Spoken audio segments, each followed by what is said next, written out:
ये देखो क्या लेकर आई हो अंदर से।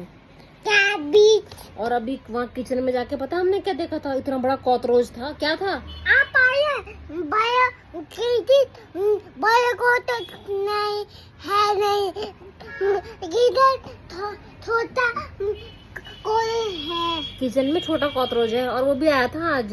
मैं कपड़े धो रही थी ना तो वो कान खजूरा भी आया था। और कैसे घुस जाता है कान में? ऐसे कान घुस। कैसे? कौन था? क्या बोलते हैं उसका नाम क्या था?